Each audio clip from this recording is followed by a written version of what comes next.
Hi, I'm Bonni London, and I am so excited because this is my first podcast.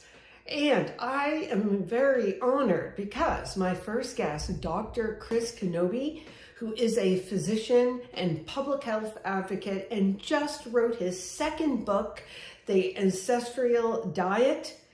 He is shedding the light on all the things seed oil and how dangerous they are, how they got introduced to our diet, how they are a major contributor to the obesity epidemic, and possibly even more than sugar, believe it or not, as these stay in our body. But you are not going to want to miss this because he has done his homework. He has at least 1,100 or 1,200 references in his latest book, and I really would love to hear your feedback after today. So let's dive in. Hello there, everyone, and welcome Dr. Chris Knobbe, a physician, researcher, ophthalmologist, public health advocate, and associate clinical professor emeritus. I don't know if I pronounced that right, forgive me. Yeah. Formerly of the University of Texas Southwestern Medical Center in Dallas, Texas. And he is primarily known for his research, publications, and presentations connecting westernized diets with the highly polyunsaturated vegetable oils to numerous chronic diseases, including coronary heart disease, hypertension, stroke, cancers, type 2 diabetes, metabolic syndrome, obesity, Alzheimer's, autoimmune disease, and age-related macular degeneration.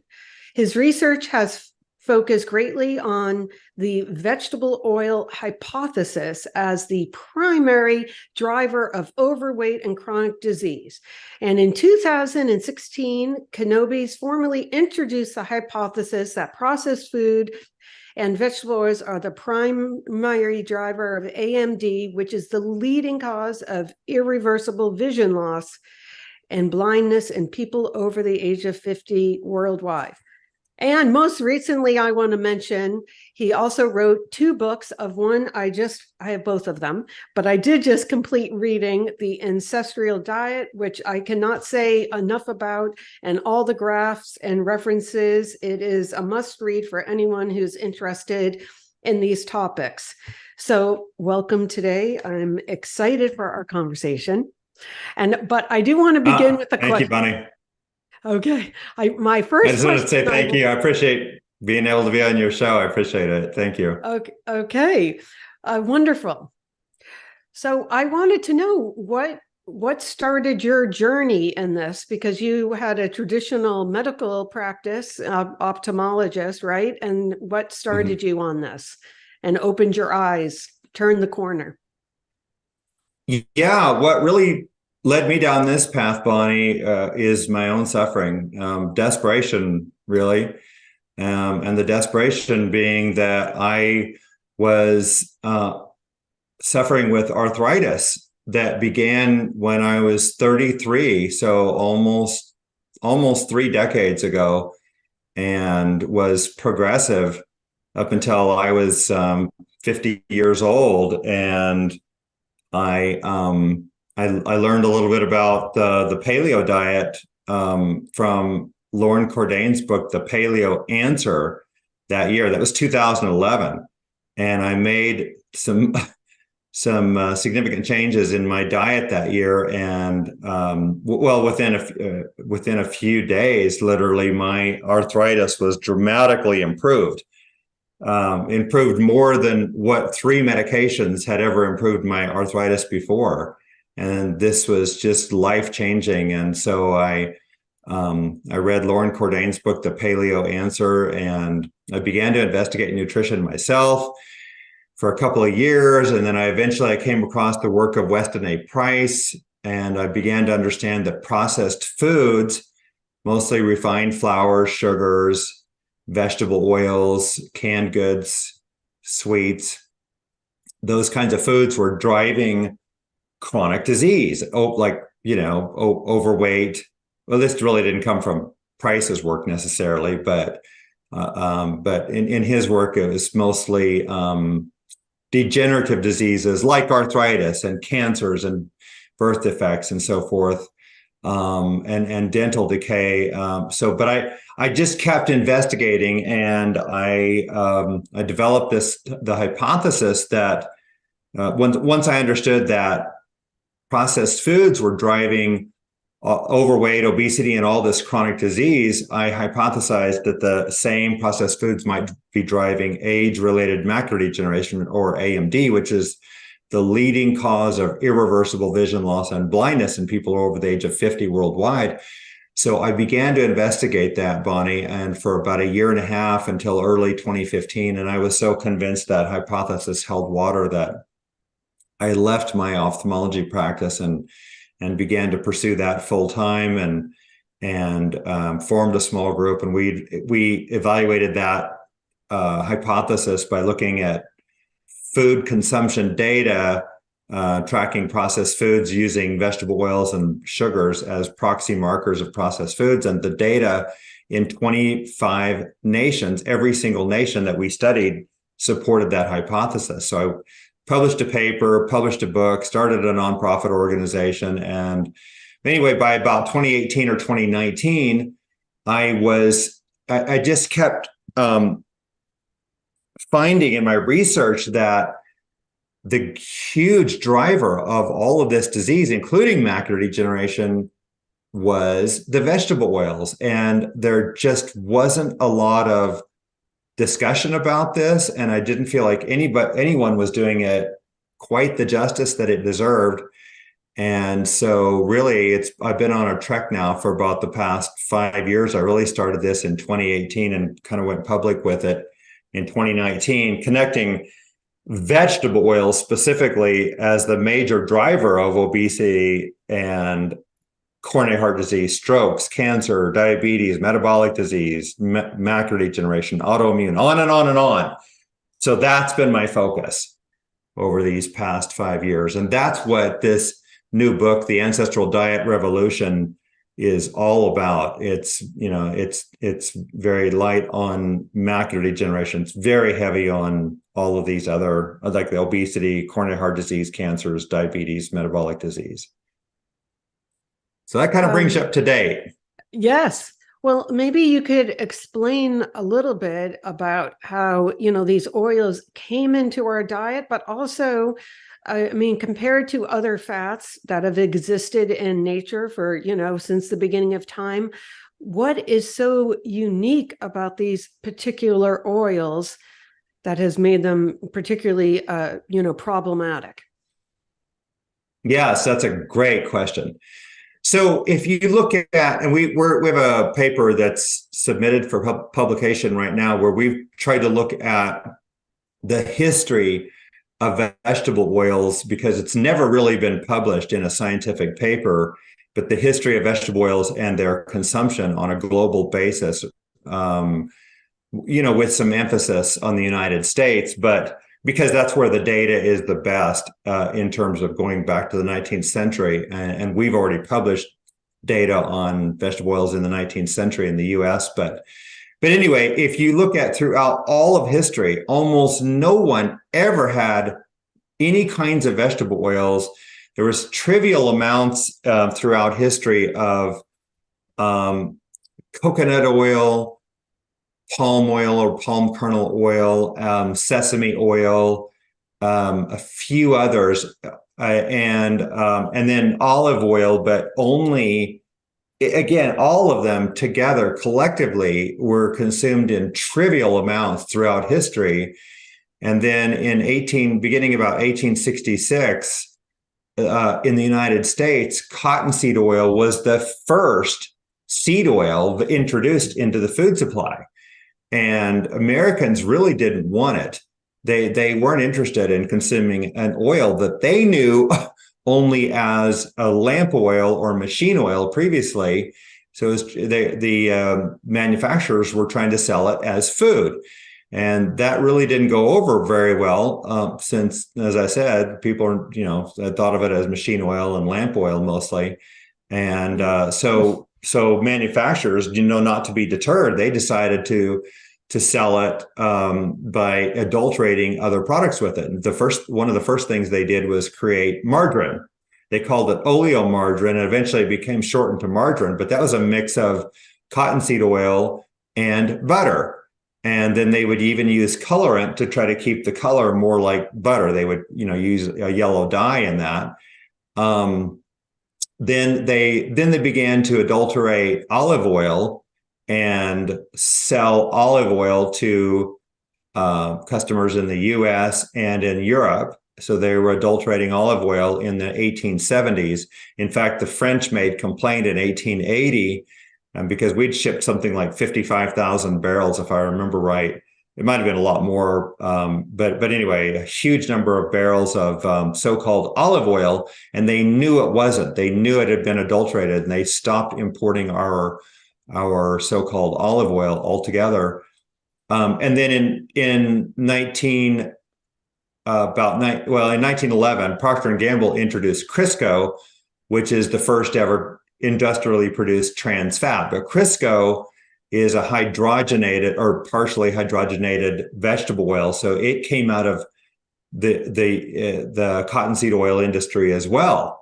And so gradually, what happened is that manufacturers began to sort of sneak the vegetable oils into the food supply. And then with Crisco, and then in 1909, they introduced soybean oil, and then all the others came. Bonni, after that we've got soybean, cottonseed, then we got eventually rapeseed, grapeseed, sunflower, safflower, rice bran, sesame, peanut oils, canola oil, all of these other oils that were introduced into the food supply because of the fact that there is lots of money to be made. These oils were roughly about 1/6 the cost to produce as compared to butter. And Crisco, of course, they formulated it to look like lard. And so they were using margarine to outsell butter, which is, again, a mix of butter and some type of vegetable oil. And they're using Crisco to supplant and replace lard, right? And that's exactly what they accomplished.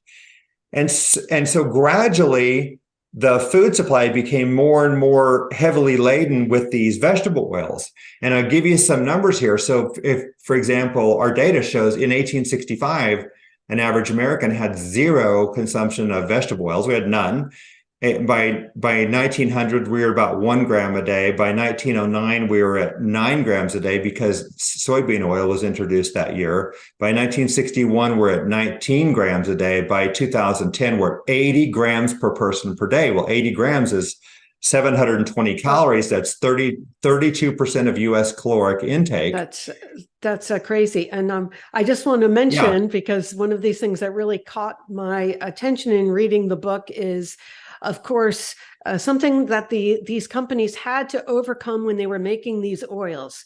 And that is the fact that the oils are rancid and they need to deodorize them. And yes, if you could speak about that a little bit, because I think, when you give the example of someone, would you ever eat like 4-day-old fish or rotten fish oil? I think everyone can appreciate that in their mind, like immediately, but yet we're consuming all of these equally rancid fats, but they have gone through this chemical process. So maybe you could explain about that a little bit. Yes, absolutely. Before I do, let me just mention this, let me get the big picture out there real quick to the audience. I know you know this, but so what people probably don't understand is that, for example, obesity in the United States, and roughly the same around all the world probably, but obesity in the United States in men age 18 to 80 in the 19th century, so 1800 to 1900 roughly, 1.2%. Diabetes was effectively unknown, 0.0028%. That's 2.8 per 100,000 people in 1890. Cancers were relatively rare in the early 19th century. Only 1 in 188 people died of cancer. By 1900, 1 in 17 people died of cancer. By 2010, 1 in 3 people die of cancer. Coronary heart disease was unknown in the 19th century. There's 8 scientific papers on coronary heart disease for that entire century. Physicians had never seen heart attacks by the end of the 19th century. Essentially, almost no one in the world had. 1912 was the first documented heart attack in the US. By the 1930s, coronary heart disease became the leading cause of death. It's still the leading cause of death. 1 out of 3 people die of coronary heart disease. Age-related macular degeneration, virtually unknown between 1851 and 1930. Less than 50 cases in all the world's literature. By 2020, 196 million people affected with the disease. Alzheimer's disease, 1 case in 1908, 4 cases in 1911, several hundred cases by 1970. Today, 55 million cases in the world and 10 million new cases of dementia per year.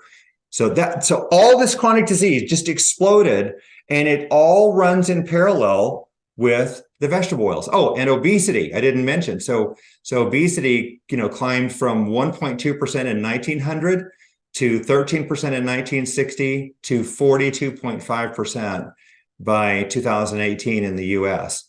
And diabetes went from 0.0028% in 1890 to 13% by 2016 in the US. That's an increase of 4,643-fold. So all of this ties together.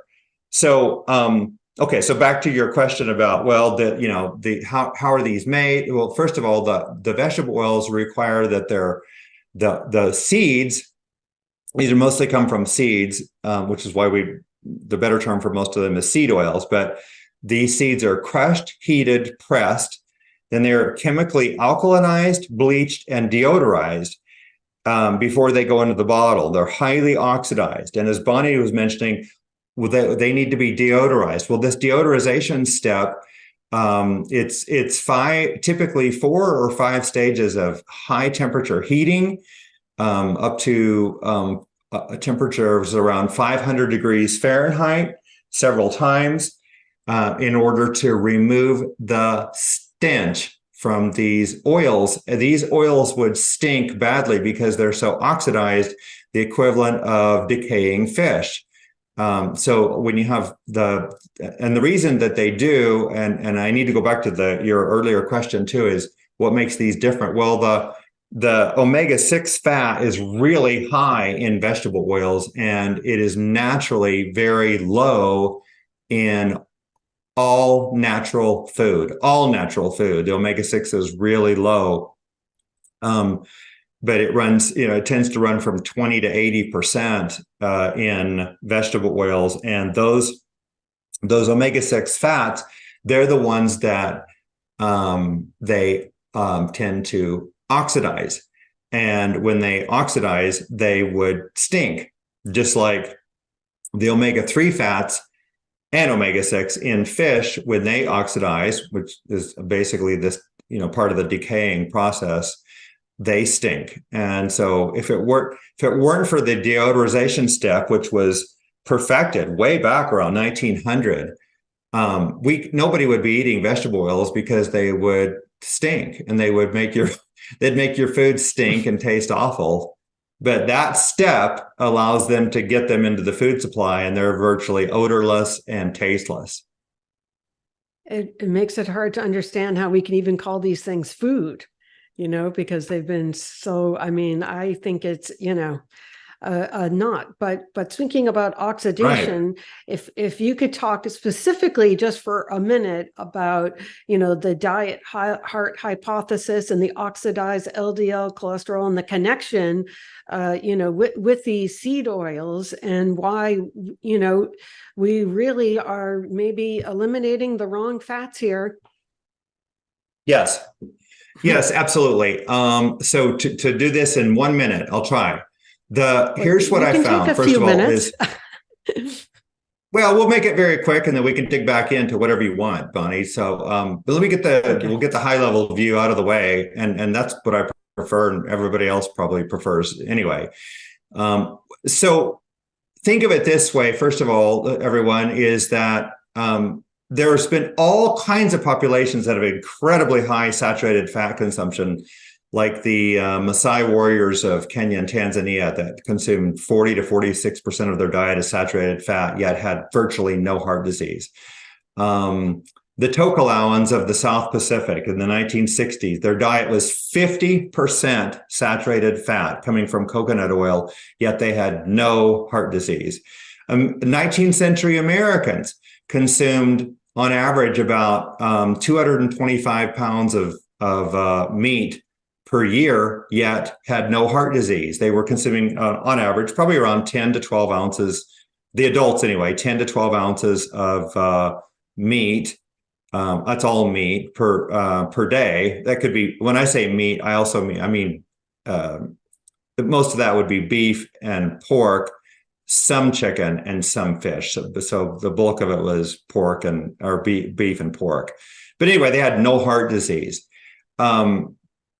And so what we see this precise parallel between the increase in vegetable oils and the increase in heart disease. And like the saturated fat was flat through the entire 20th century, while coronary heart disease was going through the roof. So it made out, if you could have taken our published data and looked at it back in 1960, no one probably would have ever even begun to point the finger at saturated fat as a cause of heart disease. If you look at every single population that has heart disease, they're all consuming vegetable oils. And if you look at all of the populations, like all the hunter-gatherers, the subsistence agriculturists, the horticulturists, the tribes essentially that don't have heart disease all around the world, none of them have vegetable oils, right? Where would they get vegetable oils? Because vegetable oils are a product of the Industrial Revolution. And so that tells you a lot right there. What I think is happening at the molecular level is that it is not just LDL cholesterol that drives heart disease. Very simply, it is oxidized LDL cholesterol. That is the only thing that can be taken up into the vascular wall and begin and propagate that atherosclerotic plaque, which ultimately results in the heart attack when under certain circumstances. But what drives the oxidized LDL? Well, it is ultimately high omega-6 or vegetable oils, because the omega-6 linoleic acid is incorporated into the LDL cholesterol molecule, and it goes rancid. It rapidly oxidizes. And when it oxidizes, your body wants to quickly remove that dangerous product from the blood. And so it does. And in the process, it forms an atherosclerotic plaque. And as those progress, if they ultimately can rupture, and that's where and then a clot forms there, and that's how you develop a heart attack, or potentially a certain type of stroke, or you could close off blood supply to part of your leg or something like that, for example. So it's very, very simply, I don't think, in my belief system, I don't think it's possible to develop coronary heart disease without high omega-6 diet, which means vegetable oils, or possibly large amounts of animals, monogastric animals that get high omega-6, like corn and soy fed chicken and pork, and then also possibly large amounts of nuts and seeds, because nuts and seeds are very high in omega-6. So we're not meant to be eating those as staples. So that was more than a minute, but that's the big overview right there. So getting an egg white omelet cooked in, seed oil back in the kitchen is probably not the best idea, because they're still on the menu. And they Yeah, charge if you want extra to for make, it. yeah, exactly.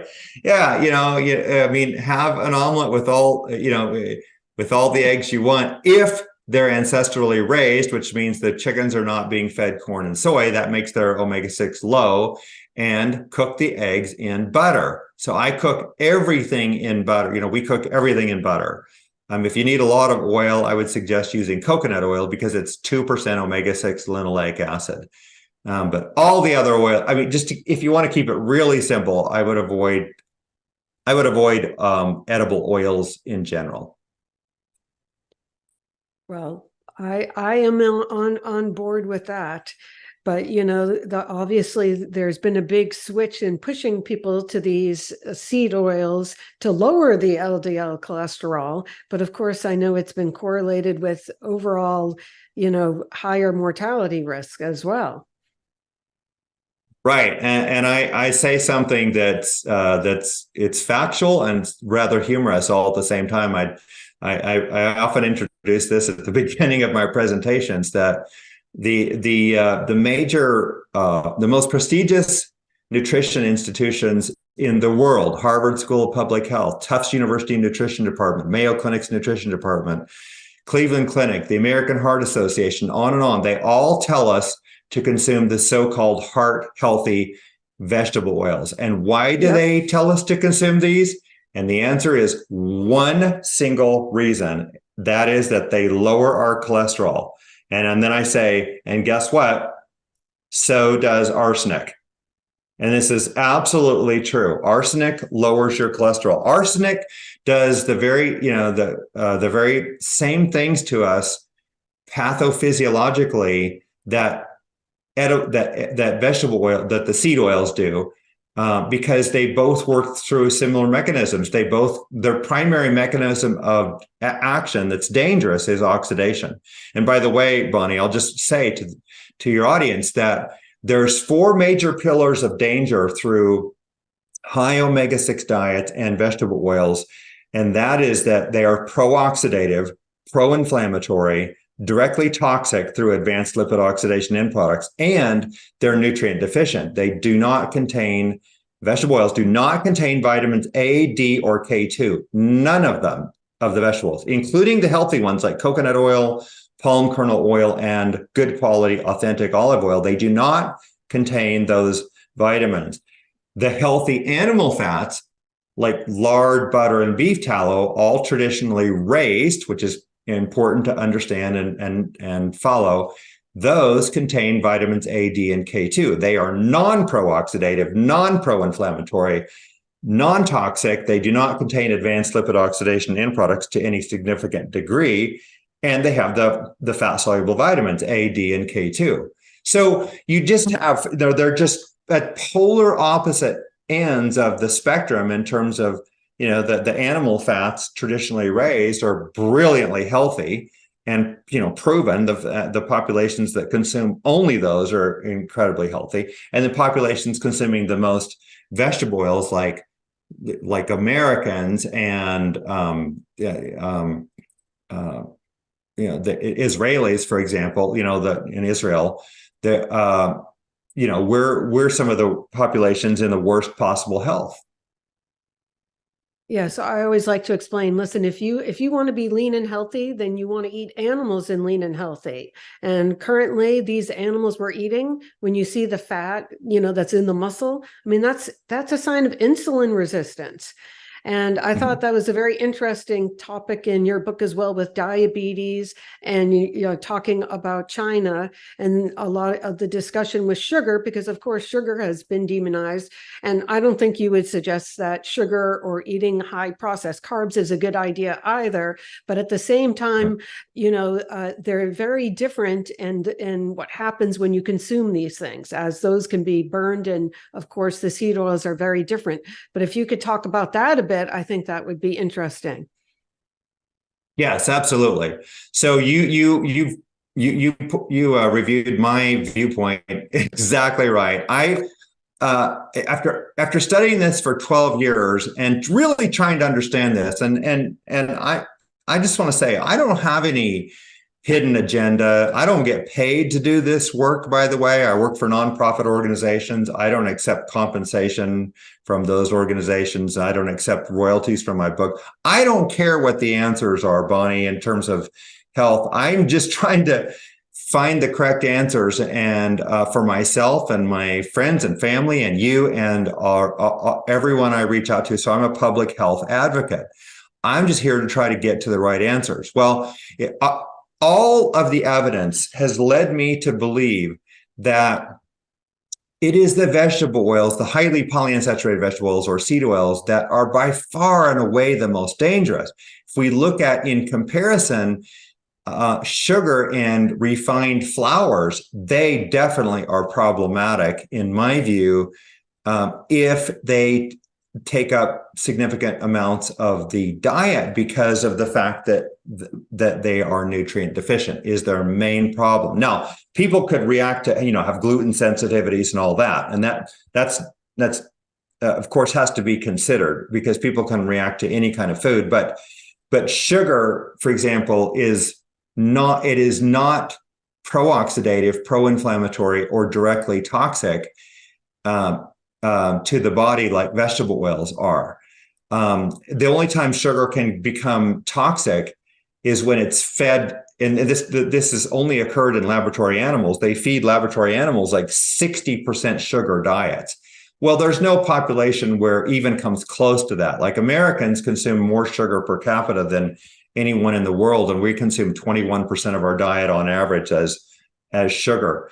But we were consuming about that much in the 1930s, and we were phenomenally healthy back then, or relatively, other than the heart disease was going up. But we, in comparison to where we are now, we were, obesity was extremely low, about 3%. Diabetes was 0.37%.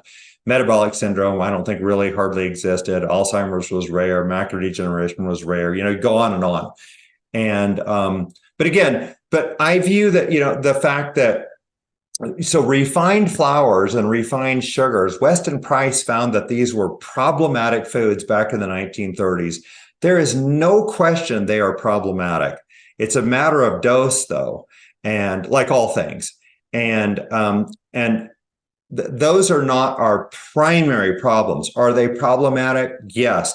And every single presentation I've ever given since 2016, so 7 years worth, I have said there are three things to reduce or eliminate in your diet: are refined flours, refined sugars, which is added sugars, and vegetable oils. But of those, I now tell people, try to completely eliminate vegetable oils from your diet, and substantially reduce sugars and refined flours if they're higher in your diet. And you, just by doing that, you'll automatically be consuming more natural foods and foods that are, non-toxic for the most part.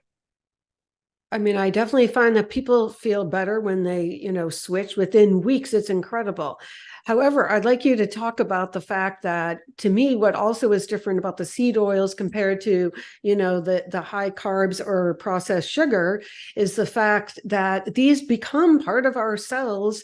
And you mentioned in your book the 2 to 3 years of them basically, taking for it to come out of your body. I think that is a really important point to think about. So potentially, if you're a marathoner, I'm just making this up because I do work with some of them. I mean, they do the gels, they can burn off the glucose. But when you're eating the French fry thinking that you're going to burn another 100 calories, you are completely wrong, because it's completely different. So if you could explain that part a little bit. You are absolutely 100% correct.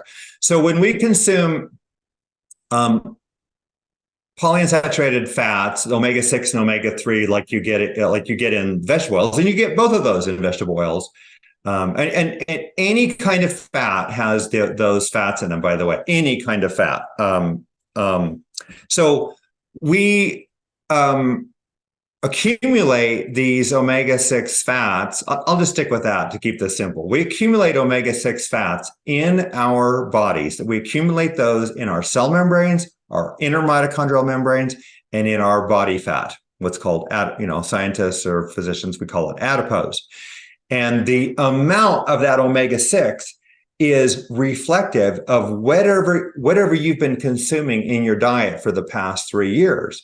And as you just said, Bonni, the omega-6 has the omega-6 linoleic acid, which is the primary omega-6 fat. It accounts for about 90% of the omega-6 we consume. It has a half-life in our body of 600 to 680 days. So we can round that off to approximately 2 years.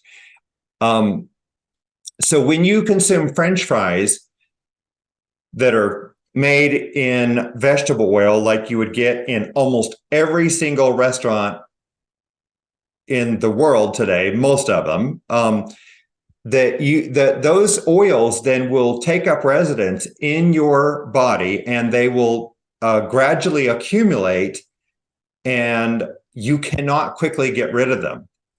And again, as they accumulate, they set up this biological environment, or this biological milieu that is ripe to be pro-oxidative, pro-inflammatory, toxic, and nutrient deficient. Now, let me contrast that for a second. Let's say you overeat carbohydrates.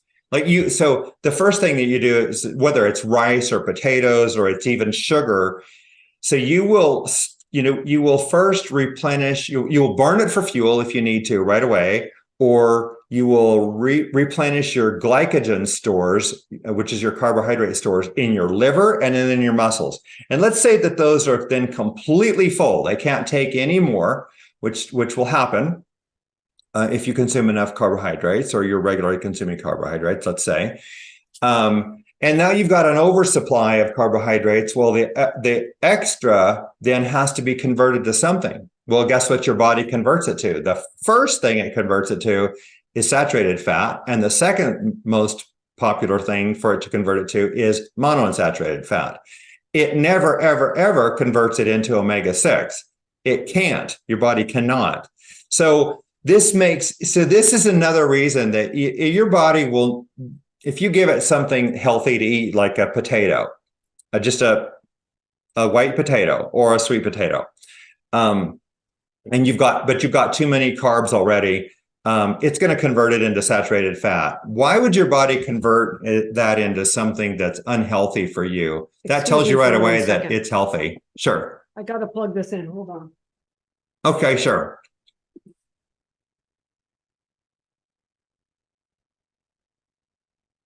Okay, no problem. I'm back now.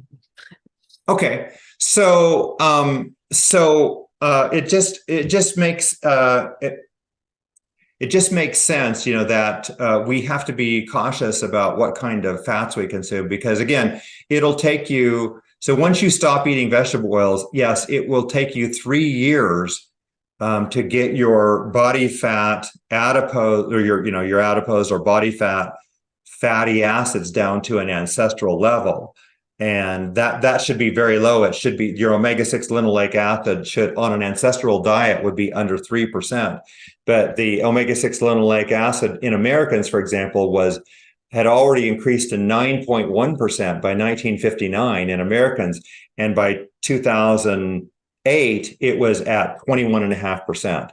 And so this parallels, once again, obesity, diabetes, metabolic disease, Alzheimer's, coronary heart disease, cancers, all that all runs together with the more of these omega-6s we're accumulating in our body, the more at risk we are for all of these, for overweight, obesity, and all these diseases.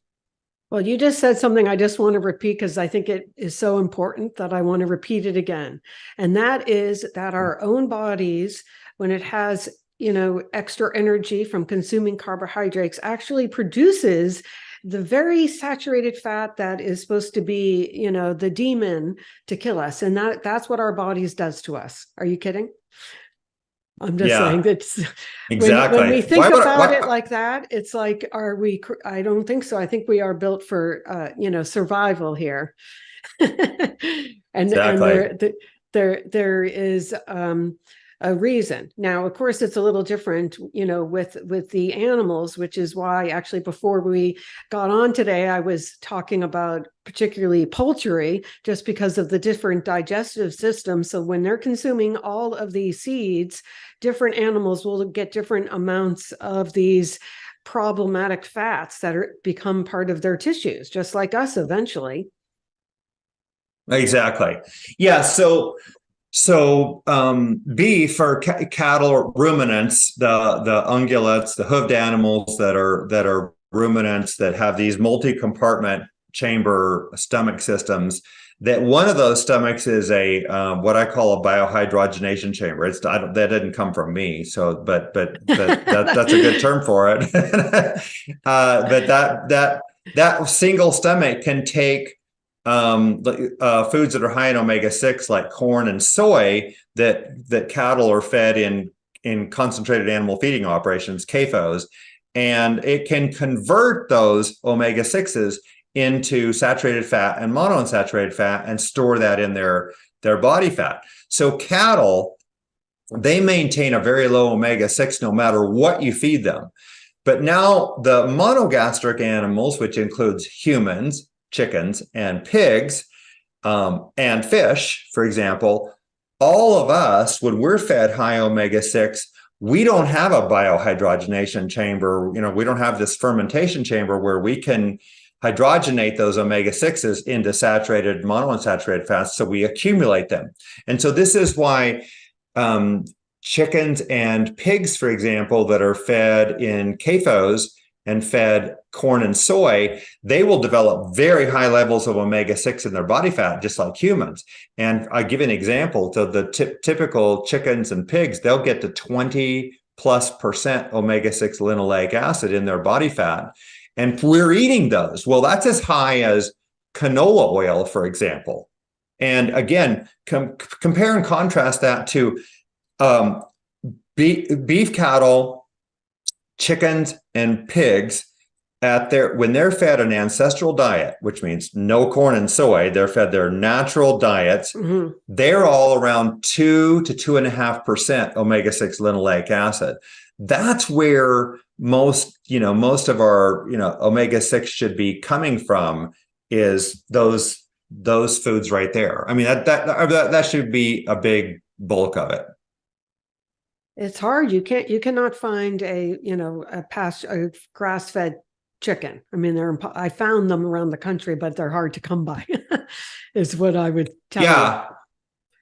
Yeah, we've done some work. We collaborated with Angel Acres Farm in Michigan.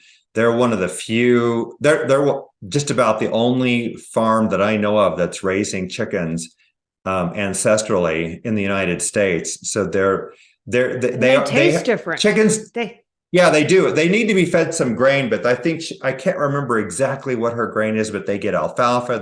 I think they get some millet, but they feed off the land. They're eating bugs and worms and grubs, and they eat decaying meat and all sorts of things, but they'll eat grass, and if they get fruit or vegetables, so chickens are not vegans.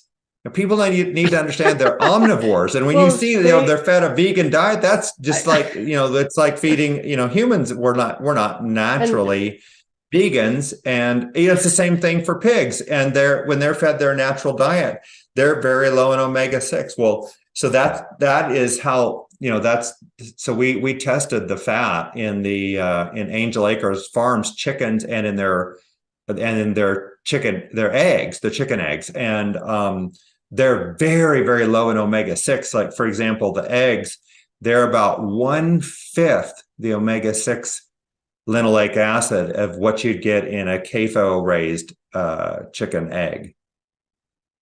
And I bet they taste completely different, because you lose all the flavor when you're just feeding them like one kind of food. Do you know they actually add chicken flavor to chicken now? I don't know if you're aware of that. I did not know that, but yeah, nothing would surprise me. That's how crazy this has gotten. Yeah. But well, if I did mention this earlier, but I really would like you to talk about there was a study in your book about China and how they traditionally have been consuming the least amount of sugar, although arguably, of course, they do eat white rice, but now they are getting the most diabetes. And you had a good graph demonstrating about the correlation between the intake of the increase of seed oils with that. But I think that is kind of shocking for people to hear. And there's so many people that are struggling with pre-diabetes, diabetes, and they say now about 93% of the entire country has some sort of metabolic dysfunction. So, which of course precedes all of our other chronic diseases as well. So I feel like this is a really huge thing to mention.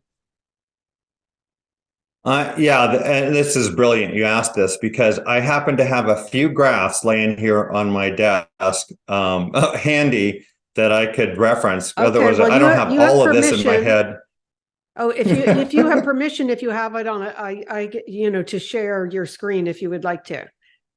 Oh, I'll just discuss it. No, because I don't have it handy where I could pull that up quickly. Okay. But all right, sure, no but problem. I can share the data, and it'll hopefully achieve mostly the same effect. But China was interesting to me because I'm always looking for, you want to have a population preferably that had zero sugar, right? Well, China comes pretty close. China, since the 1960s, has had incredibly low sugar consumption, like around 20 calories per person per day back in 1961. They peaked at around 80 calories per person per day in the late 90s.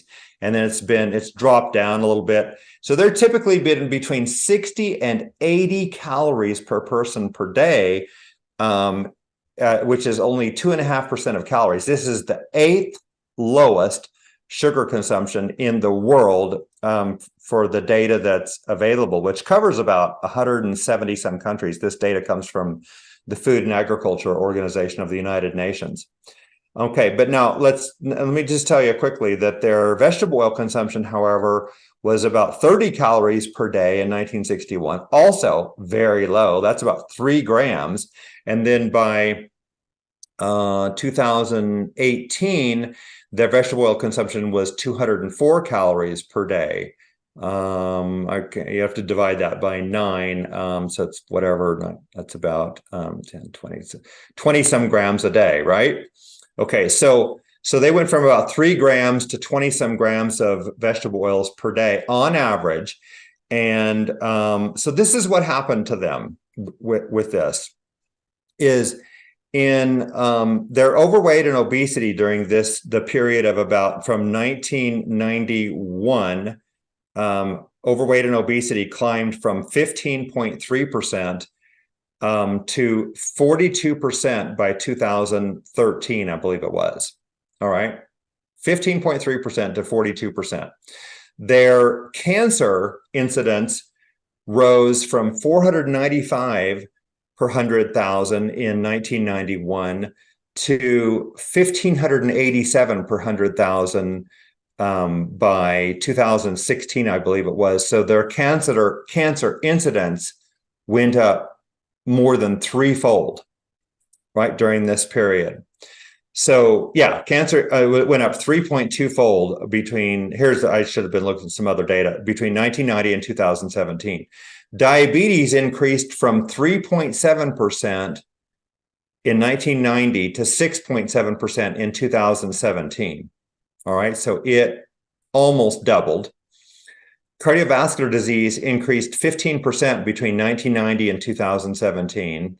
We talked about overweight and obesity, and there was also, get this, a 465% increase in lung cancer while the smoking decreased. Vegetable oils are a strong contributor to smoking, and it's particularly dangerous when you cook with them because you heat them, and this was proven. Yeah, and you're inhaling the aerosolized advanced lipid oxidation end products, and they were trying to figure out what was causing higher lung cancer in women in the 1980s in China. 9/10 of which, I think it was, that were getting lung cancer had never smoked a cigarette.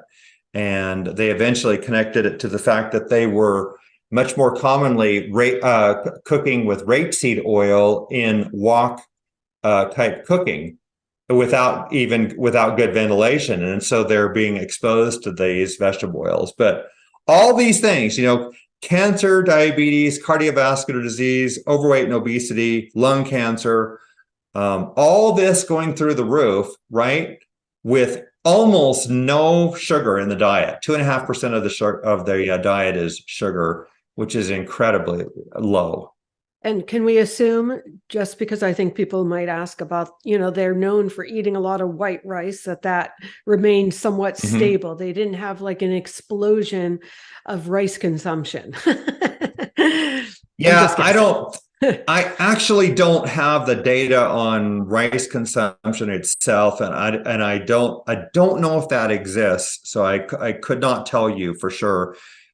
Generally speaking, when like in Japan, the rice consumption has gone way down over and they've had even worse health outcomes since 1960s in a very similar scenario in Japan, with their total calories, their carbohydrates, and their sugar all going down, while all of these, like obesity and all these other diseases, go through the roof. But their sugar consumption and their white rice consumption went way down. And I could give specific details on that if you want me to. No, I think that's it. I mean, to me, it is, again, I think it's shocking just how we switched everything. So I think what would be helpful now, if we could spend a little time going over I think these things are so ubiquitous in our food supply. I mean, I think it's, impossible for the majority of people, unless they have access to the farm, to avoid them. But if you would go through the top things that we should avoid and what to eat, of course, in your book, you detail this, greatly. And Okay, sure. So the top things to avoid, I would say, number one is all of the seed oil type vegetable oils. That would be so soybean, corn, canola, cottonseed, rapeseed, grapeseed, sunflower, safflower, rice bran, sesame, and peanut oils. I would try to avoid those. I would just mostly keep sugar consumption fairly low. I mean, I certainly wouldn't recommend, sugar sweetened beverages or, a lot of added sugars. I just would keep sugars low because it's nutrient deficient food. I would reduce or eliminate refined flours of every type. So whole flours would be better as long as they're tolerated. In other words, if people who have gluten sensitivity or celiac disease, of course, they cannot be consuming gluten. I think it's by far and away, it's going to be safer if you can afford it to go organic. That way you'll reduce, not eliminate, but reduce your consumption of herbicides, pesticides, and you'll be avoiding GMO products. And the GMO products, they're the ones that have been sprayed with glyphosate, poison, Roundup, and so that's very problematic. So those to me are the main things to avoid. And if I can just say this, Bonni, how do we just get that far in our diet? You really need to, for the most part, prepare your own food.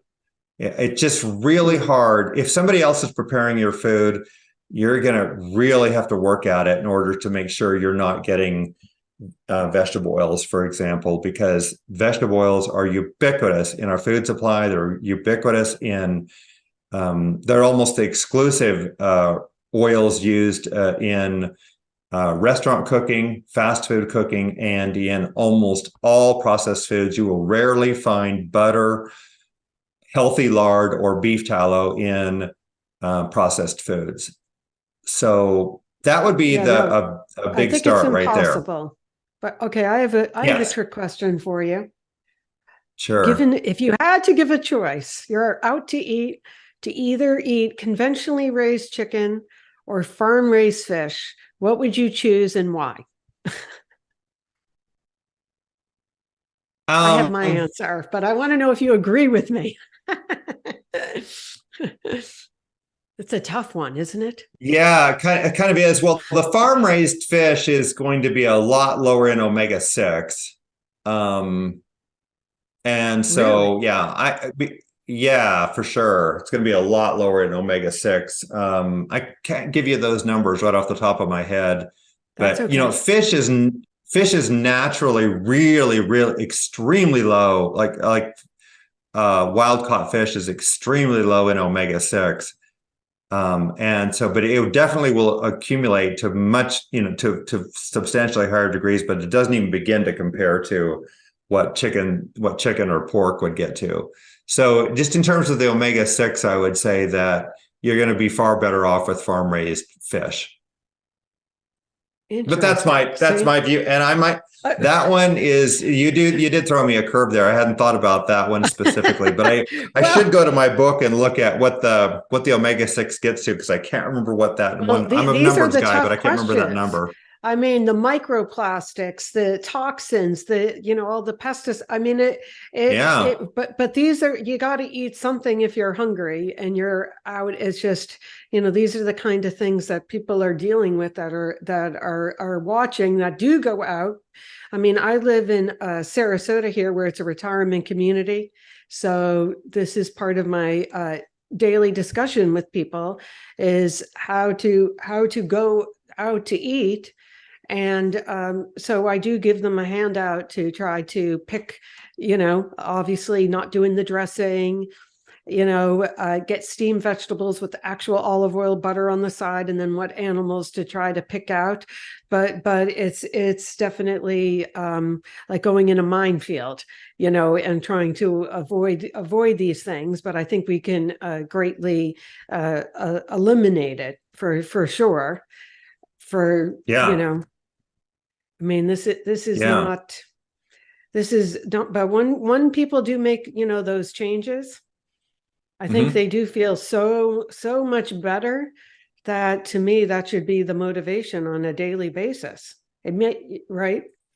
I would hope. Absolutely. And I tell people that, I mean, it may take months to really start. Let's say, for example, if weight loss is your goal, that it may take a few weeks or a few months, where the elimination of vegetable oils is really starting to catch up, and you're getting those results that you want. But you will be metabolically healthier within hours after eliminating vegetable oils from your consumption, because the fact that they're pro-inflammatory, the inflammatory mediators that vegetable oils drive, those, like the inflammatory prostaglandins, eicosanoids, leukotrienes, thromboxanes, all of these, they drive inflammation, vasoconstriction, and clotting. And these will drop within hours after getting the vegetable oils and your omega-6 down. So you will be, if you don't eat vegetable oils today, you will be at lower risk of a heart attack and stroke tonight. Wow. So can this explain why sometimes after a meal, like, you just feel like lethargic and, way down? I think when you're eating the French fries, potatoes, and things like that. I don't know the answer to that. I don't know if that is so complex. That's such an easy question. There's so many complex things going on there. I think a lot of the fatigue, Bonni, you might know this better than me, but I think a lot of this fatigue is driven by nutrient deficiencies in terms of minerals. And then this is another entire topic, but we are extremely mineral deficient in our population, because of the fact that we have so much processed food.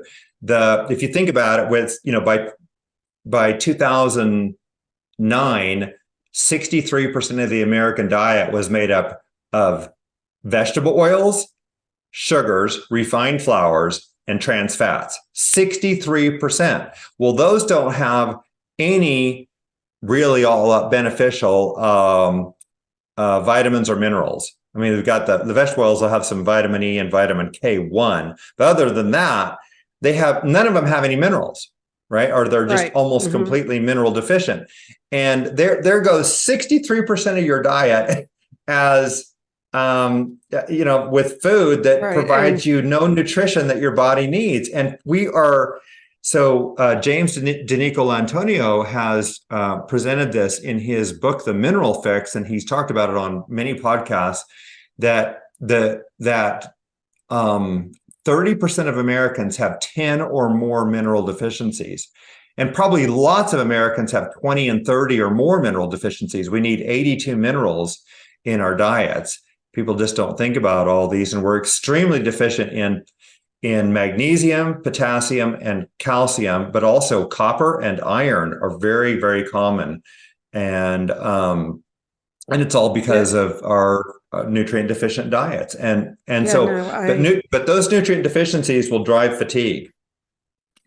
And I would also say they drive hunger, because we also are hungry or have an appetite. It's beyond the major macronutrients. And I think, like I was talking about the chickens earlier having no flavor, we really eat food also for the flavor, because the flavor that was in food before, like tomatoes that now taste like cardboard, those flavors actually are associated with nutrients that used to be there that that we need, like the minerals.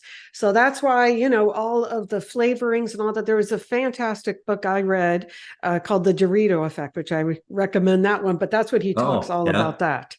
Yeah, it was pretty interesting, just what's happened to our food supply.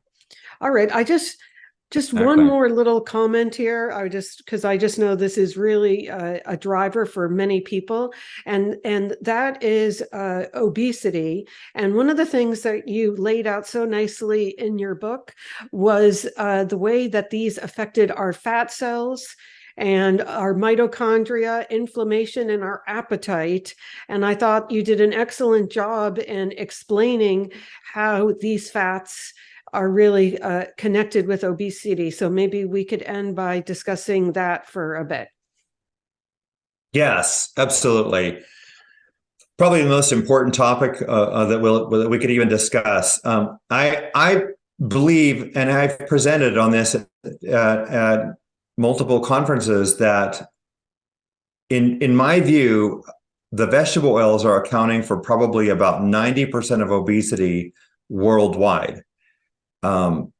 It's not necessarily, just 90% in any single given population, but if we look at the whole world, I think that's where 90% of the problem is.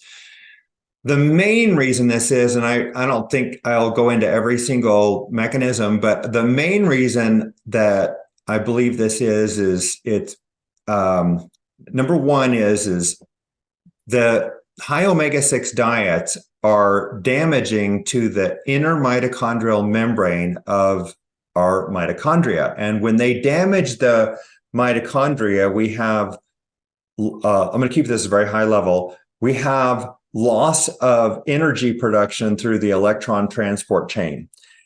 And when that happens, the cells cannot properly burn fat for fuel, because you've dismantled the most fundamental operation, which is the electron transport chain, to produce energy.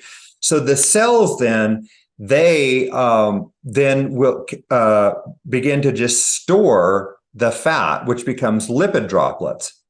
And at the same time, this damage to this electron transport chain causes increased reactive oxygen species. And the immediate effect of that is insulin resistance.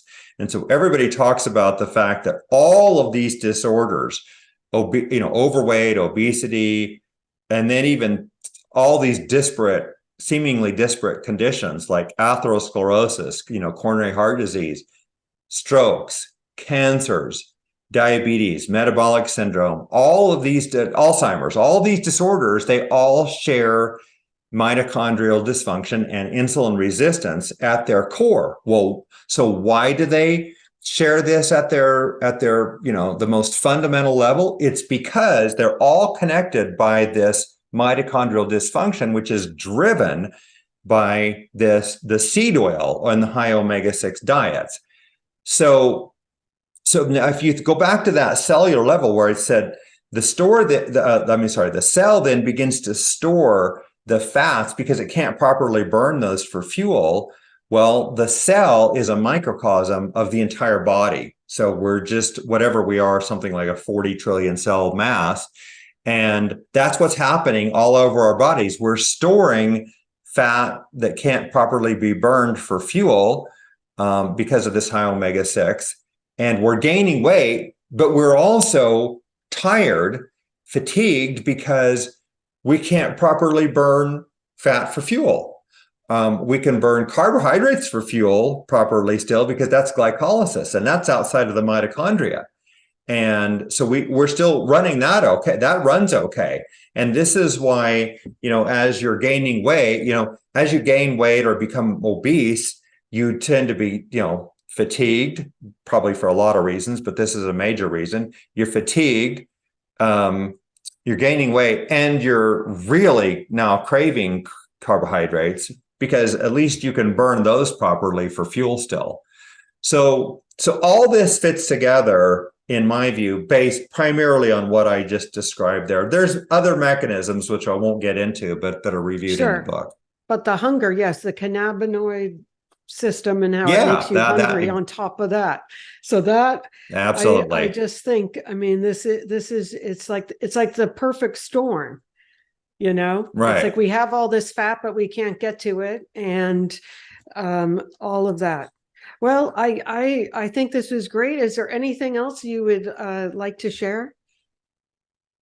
I'll just share this. I'll leave this at the very last. This is, if I can bring this up here, this is our new book called The Ancestral Diet Revolution.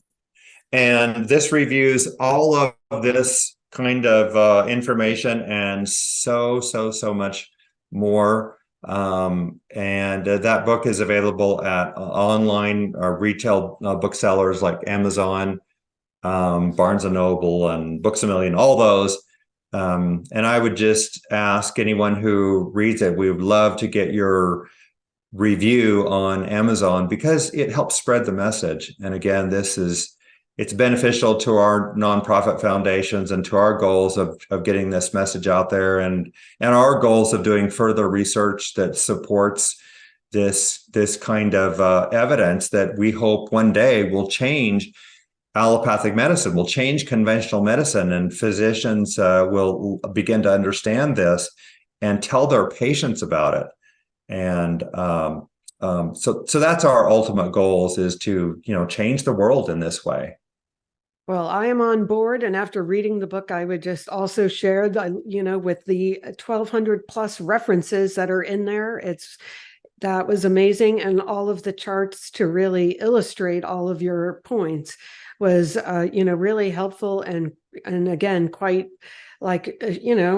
shocking. So it wasn't just one random thing. And to me, the bottom line is, we're eating food that is actually not meant for humans. Couldn't agree more. We are. That's it. Well, thank you so much. I really appreciate this interview. Thank you. Thank you, Bonni. It's been an honor and pleasure.